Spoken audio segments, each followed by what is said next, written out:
একজন সাহাবী এসে বলল, ইয়া রাসূলুল্লাহ, আমি কখন হিজরত করব, কখন মদিনায় রওনা হব, কার সাথে রওনা হব? আমার হিজরতের বন্ধু, আমার হিজরতের সাথী কে হবে ইয়া রাসূলুল্লাহ? রহমতের নবী, দয়ার নবী বললেন, তুমি হিজরতে যেতে পারবে না। শুনতেছেন আপনারা আমার কথা? সূরা নিসা, এই সূরার ৭৫ নম্বর আয়াতে কারিমা আপনাদের সামনে আমি তেলাওয়াত করেছি খুতবায়। বন্ধুরা আমার, আজকে সারা দুনিয়ার মুসলমানরা অশান্তির ভিতরে আছে। বিশেষত ফিলিস্তিনের মুসলমানদের জন্য কিছু বলতেই হয়, ফিলিস্তিনের মুসলমানদের জন্য কিছু বলতেই হয়। ফিলিস্তিনের মুসলমানেরা নিদারুণ জুলমের শিকার। আজকে সারা দুনিয়ার এমন কোন জায়গা নাই যেখানে মুসলমানেরা অশান্তি, নির্যাতন, জুলমের ভিতরে নাই। বৈষম্য বিরোধী আন্দোলন হয়েছে, আমি স্যালিউট করি, আই স্যালিউট দেম। ওই তরুণ যুবকদেরকে বৈষম্য বিরোধী আন্দোলন যারা করেছে, তাদের আন্দোলনের ফসল আজকে আমরা নির্ভয় মাঠে কথা বলতে পারছি। কিন্তু বাংলাদেশ থেকে জুলুম, বৈষম্য দূর হয় না। বাংলাদেশ থেকে বৈষম্য দূর হয় নাই। আজকে আমার আয়াতের উপরে আলোচনায় যাওয়ার আগে এই মঞ্চে আমার ডাইনে বায়ে যে সকল উলামায়ে কেরাম, বুজুর্গানে দ্বীন আছেন, তাদেরকে সামনে নিয়ে গভর্নমেন্টের DGFI, NSI, SB, DB, intelligence branch, সরকারের পুলিশ বাহিনী, এদের মাধ্যমে এই সরকারকে একটা মেসেজ আমি দিতে চাচ্ছি এই আমাদের অডিয়েন্সের পক্ষ থেকে। দেশে বৈষম্য বিরোধী আন্দোলন হয়েছে, প্রফেসর ইউনূস সাহেবের মতো একজন সেলিব্রিটি, যাকে চিনে তিনি সরকার প্রধান হয়েছেন, কিন্তু বৈষম্য বাংলাদেশ থেকে দূর হয় না। বিগত ফ্যাসিস্ট সরকারের আমলে যাদের বিরুদ্ধে মামলা হয়েছে, যাদের বিরুদ্ধে ফাঁসির আদেশ হয়েছে, যাদের বিরুদ্ধে একাধিক মার্ডার কেস আছে, সেই মানুষগুলি আদালত থেকে জামিন পাচ্ছে। হাজার হাজার লোক গাড়ি ঘোড়া নিয়ে ফুলের মালা দিয়ে তাদেরকে সেখান থেকে মুক্ত করে আনতেছে।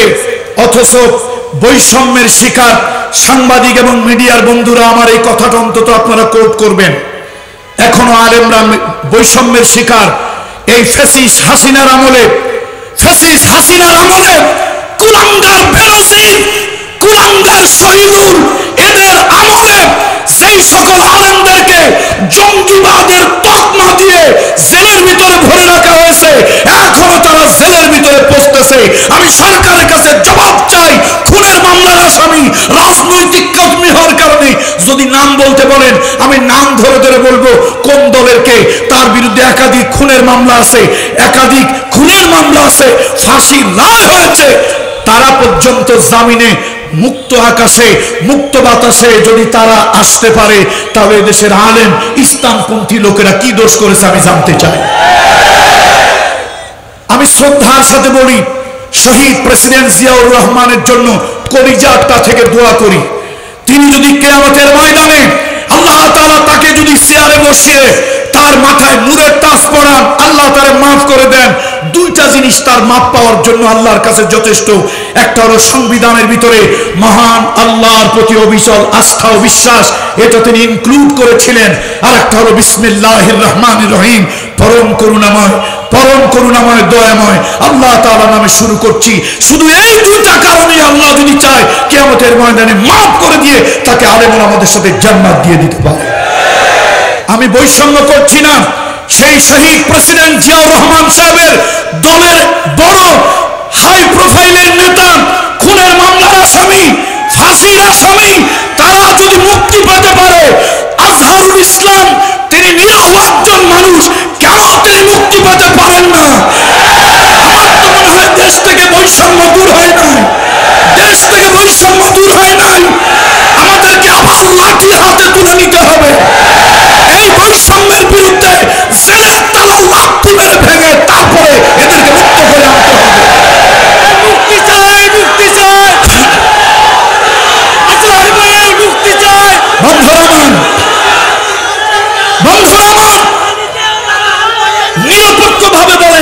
কোনো রাজনৈতিক বক্তব্য? প্রশ্ন হলো, আপনার দলের লোক একই একই অপরাধী, আপনার দলের লোক ফাঁসির আসামি, ছেলের আসামি, আপনি মুক্তি পান, গলায় ফুলের মালা পান, মুক্ত আকাশে মুক্ত বিহঙ্গের মতো ঘুরে বেড়ান, তাহলে ওনার অপরাধটা কি? পালিয়ে যাওয়া ফ্যাসিস্ট তাকেও ভিকটিম করেছিল, আজকে কেন তিনি এভাবে ভিকটিম থাকবেন? এটা DGFI, NSI, SB, intelligence branch এবং পুলিশের মাধ্যমে ঊর্ধ্বতন কর্তৃপক্ষের কাছে জানাতে চাই, শোনেন, আপনারা আমাদেরকে অত দুর্বল ভাববেন না। গত 12 তারিখ বিশ্ব একটা ইতিহাস সৃষ্টি করেছে। এদেশের রাজনৈতিক দলের বাহিরে আলেম ওলামাদের ডাকে হাজার হাজার নয় লক্ষ জনতা উপস্থিত হতে পারে। তার জ্বলন্ত সাক্ষী হলো 12 তারিখ সোহরাওয়ার্দী উদ্যান। আপনারা কোন রাজনৈতিক দল, আমি চ্যালেঞ্জ দিয়ে বলছি, আপনারা যারা দেশের 1-2 নম্বরের দল বলে দাবি করেন, আপনারা যদি এমন একটা প্রোগ্রাম করতেন, মারামারি, কিলাকিলি, গুতাগুতি হতো, কোটি কোটি টাকা ব্যয় হতো, বিরিয়ানির প্যাকেট নিয়ে লাঠি গোটা চুরি, তারপরে হলো ঘুষি, চেয়ার সরাসরি মারামারি হতো, শান্ত সবল পরিবেশে এত বড় জনসভা বাংলাদেশের 52-54 বছরের ইতিহাসে, বাংলাদেশের 52-54 বছরের ইতিহাসে এত বড় জনসভা বাংলাদেশ নয়, গোটা পৃথিবীর কেউ বাংলাদেশ থেকে দেখেনি। তাহলে হিসাব কিতাব পাল্টে গেছে, একটু চিন্তা ভাবনা করে তারপরে কথা কইয়ে। হিসাব কিতাব একরকম নাই। এদেশের আলেমদেরকে, পীর মাশায়েখদেরকে, এদেশের উলামা ইকরামদেরকে, ইসলামী স্কলারদেরকে আর অত তুচ্ছ তাচ্ছিল্য করবেন না। তারা একত্রিত হইয়া লাঠি সোটা মারা লাগবে না। তারা যদি একত্রিত হয় লাঠি সোটা মারা লাগবে না। সুন্নাত তরিকায় প্রস্রাব করলে মতলেও আপনার আটলান্টিক মহাসাগরে ভেসে চলে যায়। সুতরাং আমাদেরকে আর দুর্বল ভাববেন না, ছোট ভাববেন না। আমি মূল আলোচনায় যাওয়ার আগে গভর্নমেন্টের চোখ এবং সাংবাদিক বন্ধুদের মাধ্যমে এই দাবিটা রাখলাম। আমার এই দাবিটা যেন ঊর্ধ্বতন মহলে এই দাবিটা যেন পৌঁছে দেওয়া হয়। বন্ধুরা আমার, কোরআনুল কারীমের সূরা নিসা 75 নম্বর আয়াতে কারিমা আল্লাহ তাআলা নাম ধরে মুসলমানদেরকে ডাকছেন, ওয়ামা লাকুম লা তুকাতিলুনা ফি সাবিলিল্লাহ। এই তোমাদের কি হলো? ওয়ামা লাকুম, তোমাদের কি হলো? কেন তোমরা সংগ্রাম করছো না, আন্দোলন করছো না? কেন তোমরা জিহাদ করছো না? ওই সকল নারী, শিশু, নির্যাতিত মানবতার জন্য আল্লাযীনা, যারা বলছে আল্লাযীনা ইয়াকুলুনা রাব্বানা, হে আমাদের প্রভু, আখরিজিনা মিন হাযিহিল ক্বরিয়াতি যালিমি আহলুহা, এই নির্যাতিত জনপদ থেকে, এই জালিমের জনপদ থেকে আল্লাহ তুমি আমাদেরকে হেফাজত করো, আল্লাহ তুমি আমাদেরকে উদ্ধার করো। ওয়াজআল লানা মিন লাদুনকা ওয়ালিয়্যা ওয়াজআল লানা মিন লাদুনকা নাসীরা, আল্লাহ তোমার পক্ষ থেকে সাহায্যকারী ওলি, সাহায্যকারী অভিভাবক আমাদের জন্য তুমি পাঠাও। এই আয়াতের প্রেক্ষাপট শানে নুজুল হলো, হিস্টোরিক্যাল ব্যাকগ্রাউন্ড হলো, মুহাম্মদুর রাসূলুল্লাহ সাল্লাল্লাহু আলাইহি ওয়াসাল্লাম মক্কা থেকে মদিনায় হিজরত করছেন। হিজরতটা একসাথে হয় না। দেখেন নবীজির কৌশল। আমি ইমাম উলামা ইকরামদেরকে বলবো, আমি আলেম ওলামাদের পায়ে হাত দিয়ে, কদমে হাত রেখে, যেহেতু আলেম ওলামাদেরকে সম্মান আল্লাহ দিয়েছেন। কে দিয়েছেন? আলেম ওলামাদেরকে সম্মান নবী মুহাম্মদ রাসূলুল্লাহ দিয়েছেন। আমি তাদের কদমে হাত রেখে আমি তাদেরকে সম্মান করে বলবো, একটু হিকমত করে চলবেন। এই যুগে, এই জালিম স্বৈরাচারীদের যুগে একটু হিকমত না করলে চলার উপায় নাই। মুহাম্মদ রাসূলুল্লাহ হিকমত দেখেন, আল্লাহ নবীর কৌশল দেখেন। নবীজি সব সাহাবীদেরকে নিয়ে একদিনই চলে যেতে পারতেন, কিন্তু নবীজি করেন না। আল্লাহ নবী হিজরত করলেন, 2 জন, 3 জন, 4 জন ছোট ছোট গ্রুপ করেছে। এবং গোপনে গোপনে মদিনায়, মদিনা তো তখন নাম হয় নাই, তখন নাম ছিল ইয়াসরিব, পরবর্তীতে নাম হলো মদিনাতুন নবী, নবীর শহর। পরে এটা আরেকটু শর্টকাট করে সংক্ষিপ্ত করে বলা হলো মদিনা। অর্থাৎ মদিনা বললেই আমরা বুঝি এটা নবীজির শহর, কি তাই না? বন্ধুরা আমার, বন্ধুরা আমার, সেই মদিনায় রাসূলুল্লাহ 2 জন 3 জন 4 জন করে করে পাঠাচ্ছেন। নবীর কৌশল দেখেন, রহমতের নবী, দয়ার নবী, করুণার নবী, দোজাহানের সর্দার নবী, তার কৌশল দেখেন। তিনি তো নবী হিসাবে কৌশল না করলেও পারতেন, কিন্তু তিনি কৌশল অবলম্বন করলেন। সব মুসলমানদেরকে একসাথে মিছিল দিয়া একবারে বের করে নিলেন না, 2 জন 3 জন 4 জন গোপনে গোপনে এখানে সেখানে করে নবীজি তাদেরকে ইয়াসরিবে পাঠাচ্ছেন। যাও, একবারে যদি যায় তাহলে আবু সুফিয়ান, আবু লাহাব, আবু জাহাল, উতবা, শায়বা, ওয়ালিদ ইবনে মুগিরা এই জালিমদের নজরে পড়ে যাবে, তারা অত্যাচারের মাত্রা আরো বাড়িয়ে দেবে। নবীজি কৌশল করতেছে, 2 জন 3 জন 4 জন করে করে মদিনায় যাচ্ছে। একজন সাহাবী এসে বলল, ইয়া রাসূলুল্লাহ, আমি কখন হিজরত করব, কখন মদিনায় রওনা হব, কার সাথে রওনা হব? আমার হিজরতের বন্ধু, আমার হিজরতের সাথী কে হবে ইয়া রাসূলুল্লাহ?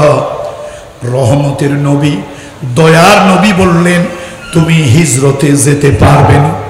শুনতেছেন আপনারা আমার কথা? নবীজি বললেন, তুমি হিজরতে যেতে পারবে না। ইয়া রাসূলুল্লাহ, কেন আমি হিজরতে যেতে পারবো না? আমি তো একজন মুসলমান, আল্লাহকে আল্লাহ বলে স্বীকার করেছি, নবী মুহাম্মদ রাসূলুল্লাহ সাল্লাল্লাহু আলাইহি ওয়াসাল্লাম আমার হাবিবে কিবরিয়াকে আমি তো নবী বলে মেনে নিয়েছি। আমি যেহেতু একজন মুসলমান, কেন আমি হিজরতে যাব না? নবীজি বললেন, তোমার ঘরে বাবা অসুস্থ, আল্লাহু আকবার, তোমার ঘরে বাবা অসুস্থ, তোমার ঘরে মা অসুস্থ, মৃত্যুর বিছানায় শায়িত। ওই বাবা মরার সময় তার মুখে একটু পানি কে দেবে? ওই মায়ের মৃত্যুর সময় কে একটু মুখে পানি দেবে? ওই বাবাকে কে খাবার দেবে? ওই মা যদি মারা যায়, কে তাকে দাফন কাফন করবে?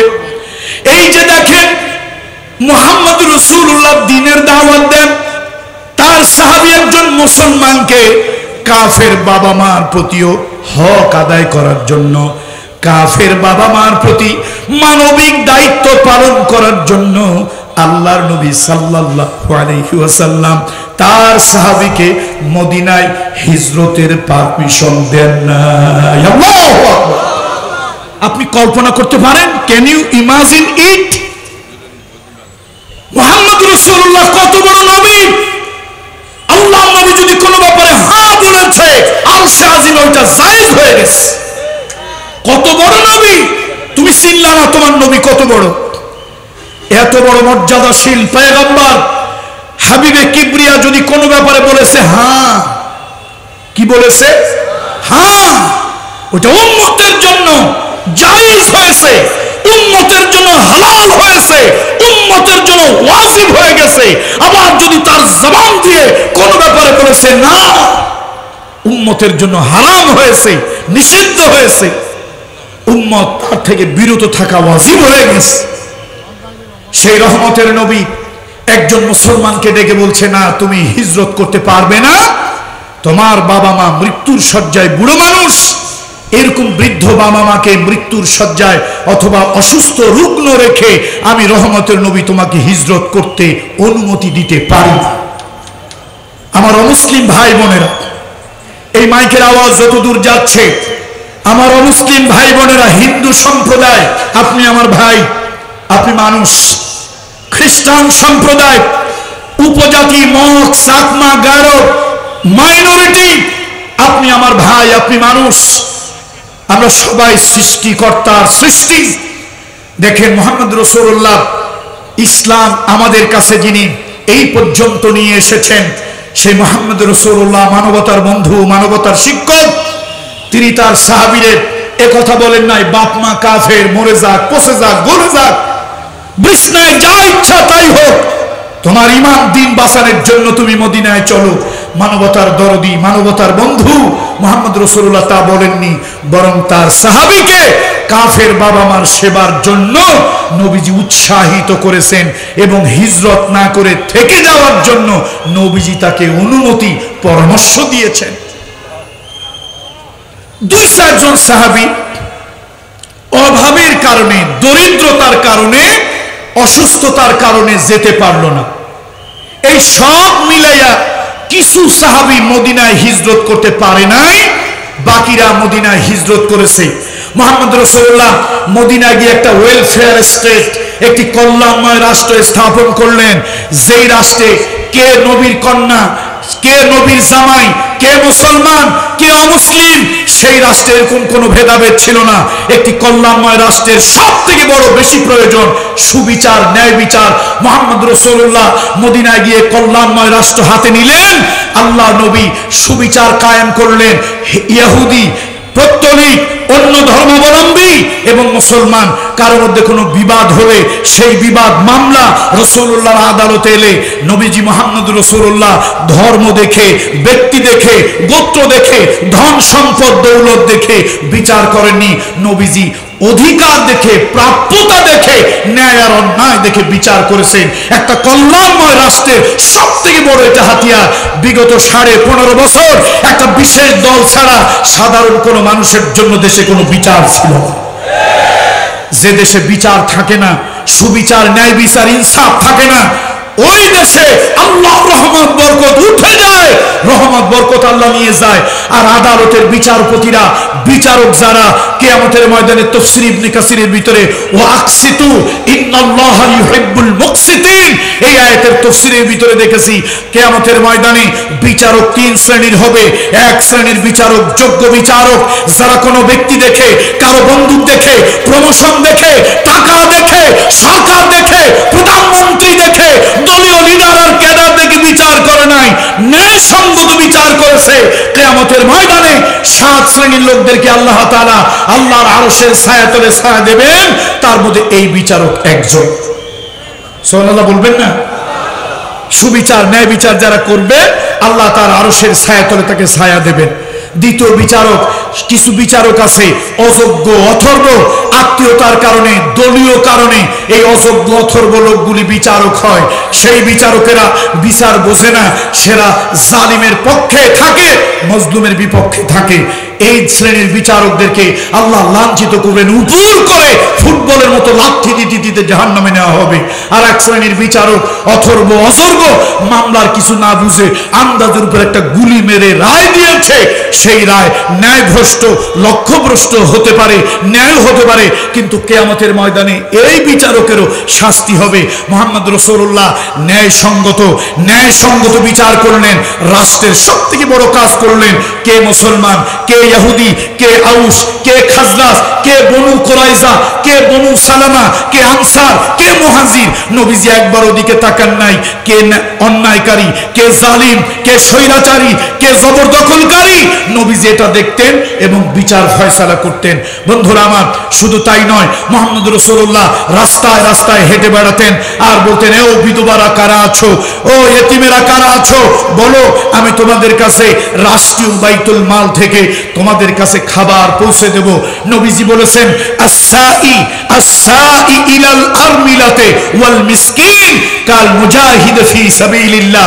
কোন ইতিমের জন্য, অনাথের জন্য, বিধবার জন্য, কোন অসহায় নারীর জন্য রাষ্ট্রের কেউ যদি সাহায্য নিয়ে রওনা হয়, আমি নবী মুহাম্মদ রাসূলুল্লাহ ফতোয়া দিলাম সেজন্য যুদ্ধের ময়দানে ঘোড়া তরবারিও নিয়ে আল্লাহর রাস্তায় জিহাদ করতে বের হলো। আল্লাহর রাস্তায় জিহাদ করতে বের হলে যেই সওয়াব ওই মিসকিন, অভাবী, দরিদ্র, এতিমের জন্য, ওই রাষ্ট্রের একজন সাধারণ নাগরিকের জন্য সাহায্য নিয়ে কেউ গেলে, ত্রাণ নিয়ে কেউ গেলে, আল্লাহ নবী বলেছেন তার জন্য ওই সওয়াব লেখা হয়। মুহাম্মদ রাসূলুল্লাহ একটি কল্যাণময় রাষ্ট্র করলেন। এটা মক্কার কাফেরদের কাছে খারাপ লাগলো, তাদের কলিজায় জ্বালা পোড়া শুরু হলো। হুনাইনের যুদ্ধের আগে বা পরে এই আয়াত অবতীর্ণ হলো। ফতে মক্কার আগে, মক্কা বিজয়ের আগে এই আয়াত অবতীর্ণ হলো। কাফেরেরা নির্যাতনের স্টিম রুলার চালাতে লাগলো। ওই যে বাবা মার খেদমতে, কাফের বাবা মার খিদমতে যে সন্তান রয়ে গিয়েছিল, দারিদ্রতার কারণে যে সন্তান হিজরত করতে পারে নাই, অভাবের কারণে, দুর্বলতার কারণে দুই একজন লোক যারা হিজরতে যেতে পারে নাই, মক্কার সন্ত্রাসীরা, মক্কার জালিমেরা, মক্কার ক্ষমতা জবরদখলকারীরা, এই মক্কার আবু জাহেলের প্রেতাত্মারা তাদের উপরে নির্যাতনের স্টিম রুলার যখন চালিয়ে দিল, এই অসহায় মানুষগুলি আল্লাহর কাছে তখন তারা কেঁদে কেঁদে বলতে লাগলো, রব্বানা রব্বানা আখরিজনা মিন হাদিহিল ক্বরিয়াতি যালিমি আহলুহা, আল্লাহ এই জালিমদের জনপদ থেকে আমাদেরকে বের করেন, আমাদের সাহায্যের জন্য কোন ওলি, কোন অভিভাবক আপনি পাঠিয়ে দেন। কোরআন শরীফের এই আয়াত অবতীর্ণ হলো। বন্ধুরা আমার, এখন আমাদের একটা প্রশ্ন, রাসূল ছিল, তার জন্য ইসলামী স্টেট দরকার ছিল, আচ্ছা আমাদের জন্য ইসলামী স্টেট দরকার কি? অনেক বুজুর্গ ব্যক্তি আছেন, বেশি বুজুর্গি দেখান, অতি সুফি চোরের লক্ষণ। আমার দেশের কিছু লোক মনে করে ওই যে ডক্টর আল্লামা ইকবাল রহমতুল্লাহ আলাইহি, ডক্টর আল্লামা ইকবাল রহমতুল্লাহ আলাইহি বলেছিলেন, মুল্লা কো ইজাজত মিলে মসজিদ মে নমাজ পড়নে কি, মুল্লা কো ইজাজত মিলে मस्जिद में नमाज पढ़ने की, नालायक समझते हैं ये दीन की आजादी।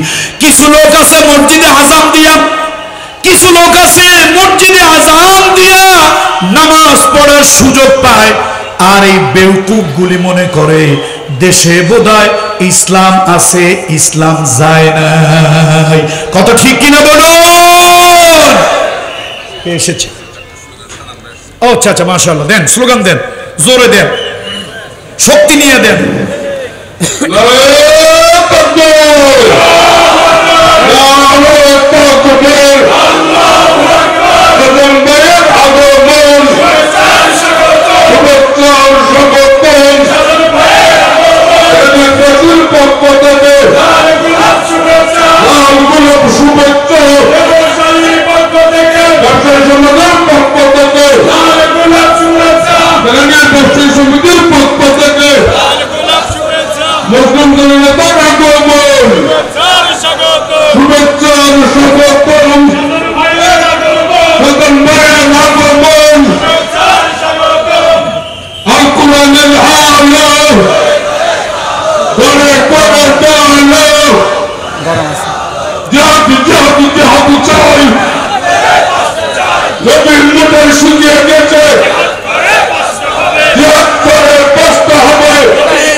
আলহামদুলিল্লাহ, আমার প্রিয় ভাই, প্রিয় মানুষ, মাটিও মানুষের নেতা, আমি কিন্তু ওনাকে বিশেষ কোন রাজনৈতিক দলের নেতা হিসেবে চিনি না, জানি না, আপনারা চিনেন। উনি চট্টগ্রামের অভিভাবক, হিন্দু মুসলমান সকলের অভিভাবক, সব দলের বন্ধু, সব দলের উনি ভাই এবং অভিভাবক। আল্লাহ তাআলা ওনাকে সেই যোগ্যতা দিয়েছেন। সুতরাং আমরা ওনাকে বিশেষ কোনো ব্র্যান্ডে ভাগ করতে চাই না, বিশেষ কোনো দলে ভাগ করতে চাই না, বিশেষ কোনো ব্যক্তি গোষ্ঠীর জন্য নয়। শাহজাহান চৌধুরী চট্টগ্রামের মাটি ও মানুষের নেতা, তিনি বাংলাদেশের মানুষের কল্যাণময় একজন নেতা, তিনি সব জাতি ধর্ম মানুষের তিনি অভিভাবক। যেখানে মানবতা আক্রান্ত সেখানেই তিনি জাতি ধর্ম বর্ণ নির্বিশেষে সকল মানুষের কাছে তিনি ছুটে যান। আল্লাহ তাআলা তাকে সুস্থ আরো 100 বছর হায়াত দান করুন।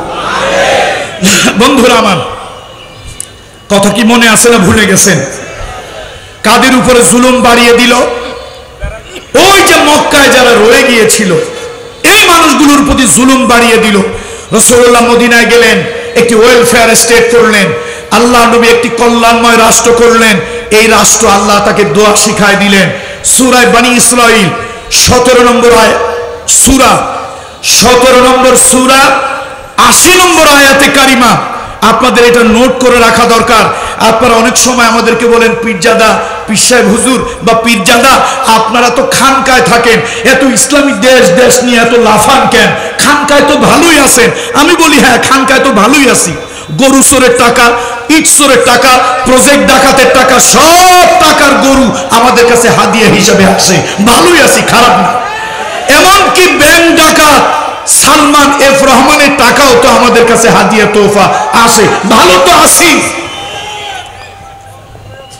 কিন্তু দুর্ভাগ্য, সূরা বনী ইসরাইল 80 নম্বর আয়াতে আল্লাহ তাআলা তার হাবিবকে মক্কায় নির্যাতিত অবস্থায় একটা দোয়া আল্লাহ শিক্ষা দিলেন, অকুর রব্বি আদখিলনি মুদখালা সিদকিন ওয়া আখরিজনি মুখরাজা সিদকিন ওয়াজআলনি মিন লাদুনকা সুলতানান নাসিরা ওয়াজআলনি মিন লাদুনকা সুলতানান নাসিরা। আল্লাহ আপনার পক্ষ থেকে একটা সাহায্যকারী রাষ্ট্র ক্ষমতা দান করেন। আজকে আমি সব দলের সব মতের ভাইদেরকে বলবো, আল্লাহর ওলি আজকে আমাদের সভাপতি মহোদয় একজন এই চট্টগ্রামের বিশিষ্ট বুজুর্গের খলিফা, আমি তাদেরকে নিয়ে আপনাদের সামনে বলবো, আসুন, ইসলাম ধরে রাখা সম্ভব নয়, শরিয়তের উপরে আমল করা সম্ভব নয়, 100% দিন শরিয়ত বাঁচানো সম্ভব নয়, রাষ্ট্র ক্ষমতা যদি শরিয়তের পক্ষে না হয়। এই জন্য দোয়া শিখায় কে দিলেন? কে দিলেন? কোন জায়গায়? কোরআন শরীফের ভিতরে। কোন সূরা? বনী ইসরাইল। কত নম্বর আয়াত? 80 নম্বর আয়াত। ওয়াজআলনি মিন লাদুনকা সুলতানান নাসিরা। আল্লাহ আপনার পক্ষ থেকে সাহায্যকারী রাষ্ট্র ক্ষমতা আপনি দান করেন। বন্ধুরা আমার, অত্যন্ত দুঃখের সাথে বলতে হয়, এদেশে কত পার্সেন্ট মুসলমান? কত? 90 দরকার নাই, 80। আচ্ছা, 80 থেকে আরো 10 কমান। কত? 70 না আরো 10 কমান। আপনাদের ডেমোক্রেসি, আব্রাহাম লিঙ্কনের ডেমোক্রেসি অনুযায়ী 60% বেশি না 50%? 40% বেশি। এদেশে যদি 60% মুসলমান হয়, আপনাদের কাছে আমার প্রশ্ন, এই প্রশ্নের জবাব দিয়ে তারপরে যাবেন, না হলে কাউকে যেতে দেব না। আপনার কাছে প্রশ্ন, এদেশে 60% যদি মুসলমান হয়, আমার সন্তানকে স্কুলে কেন যাকাতের অঙ্ক না শিখিয়ে সুদের অঙ্ক কেন শেখানো হয়? তাহলে বোঝা গেল এদেশের শিক্ষা ব্যবস্থা তাগুতের বাতিলের হাতে, এদেশের আইন শৃঙ্খলা বাতিল আর তাগুতের সাথে। নবীজি বিচার করেছেন, বিধর্মী, ভিন্ন ধর্ম, অমুসলিম ভাই বোনদেরকে বিচার দিয়েছেন। আর আমার দেশে মুখ দেখে, দল দেখে বিচার হয়, তার মানে আদালত কোর্ট কাছারিতে আল্লাহর বিধান নাই, শিক্ষা ব্যবস্থায় আল্লাহর বিধান নাই। আহাল্লাহুল বাইআ ওয়া হারামার রিবা। ব্যাংকের লেনদেন, financial correspondence, financial transaction will be lead by the law of শরিয়া। আমরা বলি ব্যাংক থাকবে সোনালী, রূপালী, পুবালী, জনতা, অগ্রণী, আশা, নিরাশা, হতাশা, দুরাশা, সব ব্যাংক থাকবে, কিন্তু ব্যাংক পরিচালিত হবে ইসলামী শরিয়াতের কিতাবুল বুয়ু, এই কিতাবের অধীনে। বলেন ওলামা ইকরাম আমার কথা সঠিক না ভুল? আলেমরা বলেন এই কিতাবের অনুযায়ী চলবে। প্রশ্ন হলো, ইয়ামহাকুহুল্লাহু রিবা ওয়া ইউরবি সাদাকাত। এদেশে 60% মুসলমানও যদি থাকে, তাহলে অন্তত সুদ ভিত্তিক এদেশের ফিনান্সিয়াল করেসপন্ডেন্স, ফিনান্সিয়াল ট্রানজাকশন হতে পারে না। এই জন্য আপনারা মনে করেন পীর সাহেবরা তো খানকায় বসে আছে। হ্যাঁ, আমরা পীরজাদারা খানকায় বসে আছি, পীর সাহেবেরা খানকায় বসে আছি, অসুবিধা নাই, কিন্তু বাহিরটা তো বাতিলে দখল করেছে। এই জন্য নবীজিকে আল্লাহ মদিনায় নিয়েছেন, পরে দোয়া শিখিয়েছেন আগে, হাবিব আপনি আমার কাছে দোয়া করেন, সাহায্যকারী রাষ্ট্র ক্ষমতার, সাহায্যকারী রাষ্ট্র শক্তি যদি না হয়। আপনাদের মনে আছে, আজ থেকে দীর্ঘ 20 বছর আগে বা তার থেকেও আগে সুনকির মরহুম শাহ সাহেব হুজুর রহমতুল্লাহ আলাইহি তার 19 দিন ব্যাপী সিরাতুন নবী সাল্লাল্লাহু আলাইহি ওয়াসাল্লাম মাঠে, সেই সিরাত প্রাঙ্গণে বিচারপতি গোলাম রব্বানী এদেশে ফতোয়াকে আলেম ওলামাদের ফতোয়াকে ব্যান করার জন্য চেষ্টা চালিয়েছিল তার বিরুদ্ধে জীবনের ঝুঁকি নিয়ে কথা বলেছিলাম। আমার ওই সময়ের ভিডিও সারা বাংলাদেশ নয় গোটা পৃথিবীর বাংলা ভাষাভাষী কোটি কোটি জনতা দেখেছিল। আমরা ডিজিএফআই হুমকি, এনএসআই, এসবি, তারপরে পুলিশ, ইন্টেলিজেন্স ব্রাঞ্চ, তাদের হাজারো হুমকির মুখেও বলেছিলাম এদেশ আলেম ওলামার দেশ, এদেশ পীর মাশায়েখের দেশ, এদেশের মাটি যদি এখনো খোলা হয় আল্লাহর ওলিদের গন্ধ এদেশের মাটির নিচে পাওয়া যাবে। সুতরাং এদেশের জমিনে ফতোয়াকে কেউ যদি বন্ধ করে দিতে চায়, ব্যান করে দিতে চায়, ওর বুকের উপরে পাড়া দিয়া বা হাতটা দিয়ে জিব্বা টেনে ছিঁড়ে ফেলে দেব। সেই কলম দিয়ে রায় দেবে সেই কলম ওর কলিজার ভিতরে ঢুকিয়ে দাও। আমরা সরকারকে ধন্যবাদ জানিয়েছিলাম। সরকার এমিকাস কিউরি নিযুক্ত করে ফতোয়ার পক্ষে বিপক্ষে রায় নিয়ে বুঝেছিল দেশের জনতা উত্তাল হয়েছে, একটা জনসমুদ্র সৃষ্টি হয়েছে, তুফান, টর্নেডো, সাইক্লোন শুরু হয়েছে। ফতোয়াকে যদি নিষিদ্ধ করা হয় তাহলে আমাদের তক্তে তাউস উড়ে বঙ্গোপসাগর নয় আটলান্টিক মহাসাগরে চলে যাবে। তারা ফতোয়াকে নিষিদ্ধ করার দুঃসাহস দেখায় না। এই জন্য আসুন নির্যাতিত মানবতার পক্ষে কথা বলতে হবে। ভারতে ওয়াকফ বিরোধী আইন হয়েছে। আজকে ফিলিস্তিনের মুসলমানদেরকে যা করতেছে নিকৃষ্ট ইসরায়েল। আমি ইসরায়েলের দুই একটা কথা বলেই আমার বক্তব্য শেষ করব। পৃথিবীতে ঘৃণিত সুদের ব্যবসা, তৃতীয় বিশ্বের থার্ড ওয়ার্ল্ড যাকে আমরা বলি, তৃতীয় বিশ্বের গরিব রাষ্ট্রগুলোতে এই সুদ ভিত্তিক চড়া সুদের ব্যবসা প্রথম পৃথিবীতে ঘৃণিত নিকৃষ্ট ইহুদিরা শুরু করে। পৃথিবীতে প্রথম এইডস, সমকামিতা, হোমোসেক্স সমকামিতা, এই সমকামিতা পৃথিবীতে এই নিকৃষ্ট জাতি ইহুদিরা শুরু করে এবং তাদের এই পাপের ফসল পৃথিবীর মানুষ জানতো না এইডস বলে কোনো রোগ আছে। এই জানোয়ারগুলির সমকামিতায় পৃথিবীর মানুষ প্রথম এইডস বলে একটা রোগের নাম জানতে পারে। পৃথিবীতে অস্ত্র ব্যবসা, সুদের ব্যবসা, যত 2 নম্বরই 6 নম্বরই পৃথিবীর যত নিকৃষ্ট কাজ আছে, দুইটা দেশ পৃথিবীর অশান্তির জন্য বিস্ফোরা, একটার নাম ইসরায়েল আর একটার নাম ইন্ডিয়া। এই ইসরায়েলের গোয়েন্দা ইন্ডিয়ার গোয়েন্দারা করে না এমন কোনো কাজ নাই। সুতরাং আসুন এই নির্যাতিত মানবতার পক্ষে আমাদেরকে শাউটিং করতে হবে। আজকের মাহফিলে আমার বক্তব্য শেষ হওয়ার আগে আমি আপনাদের কাছ থেকে ওয়াদা নিতে চাই, যতদিন পর্যন্ত ফিলিস্তিনের মুসলমানদের উপরে নির্যাতন বন্ধ না হবে, রক্ত বন্ধ না হবে, লাশের মিছিল বন্ধ না হবে, ততদিন পর্যন্ত ইসরায়েলের কোনো পণ্য আমরা কিনবো না, ব্যবহার করব না। কারা কারা রাজি আছে?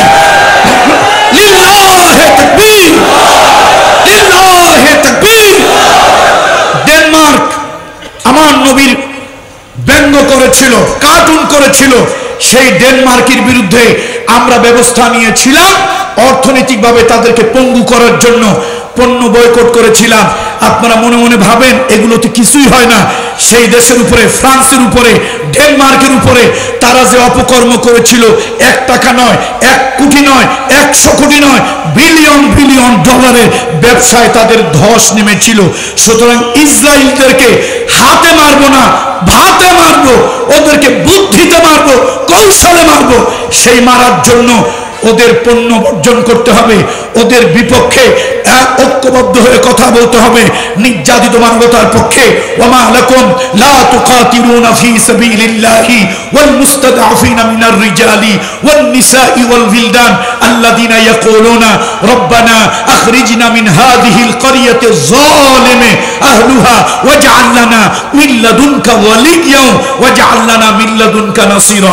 আজকে সেই নির্যাতিত মানবতার ওলি হইতে হবে, আমাদেরকে ওলি হইতে হবে, অভিভাবক হয়ে শাউটিং করতে হবে, সারা দুনিয়াকে জানিয়ে দিতে হবে আমরা গরিব হতে পারি, অস্ত্র না থাকতে পারে, আমাদের দিল আছে, শক্তিশালী ইমান আছে, সেই ইমান দিয়ে এই বাতিলের মোকাবেলা আমরা করতে পারি। সর্বশেষ আপনাদেরকে নির্ভয় দিয়ে আমি মাইক ছাড়বো। নির্ভয় কি? ভয় পাইয়েন না, ভয় পাইয়েন না। অস্ত্রের বলে পৃথিবীতে মুসলমান কখনো বলিয়ান হয়নি।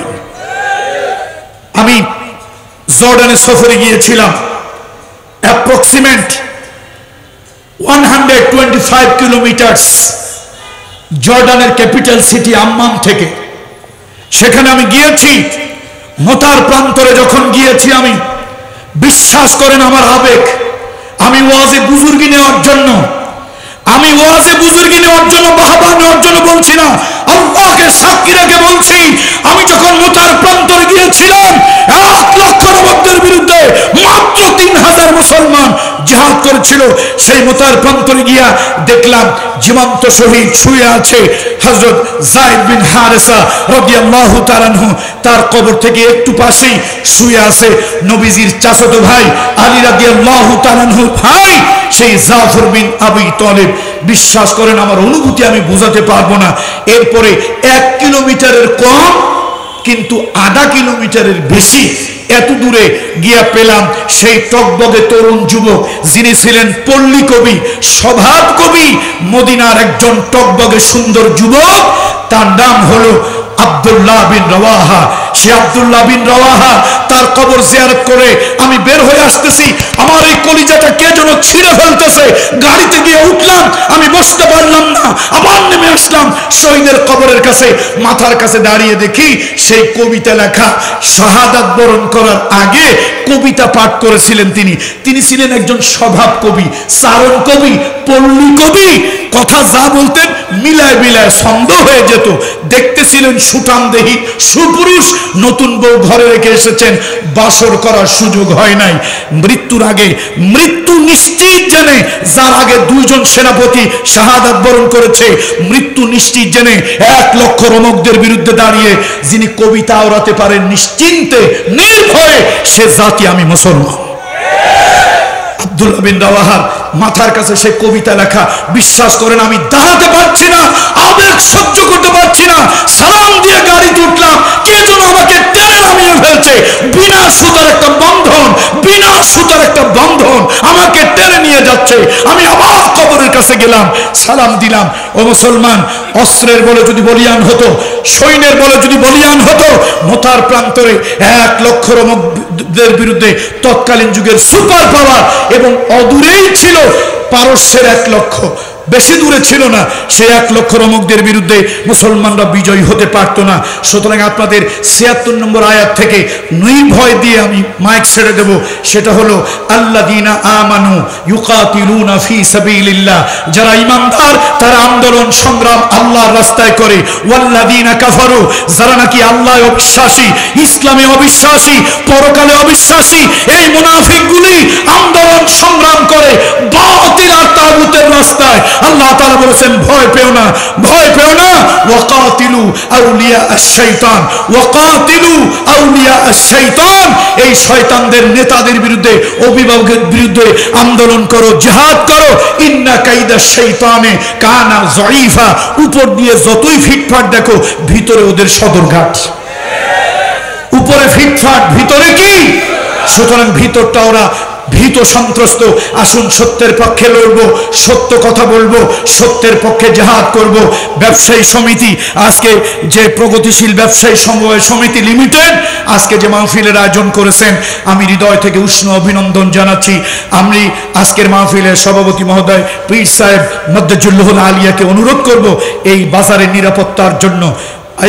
নিরাপত্তার জন্য, আসুন ছোট্ট একটা দোয়া আমরা পড়ি, বলেন আমার সাথে, আল্লাহু খায়রুন হাফিজা ওয়া হুয়া আরহামুর রাহিমিন।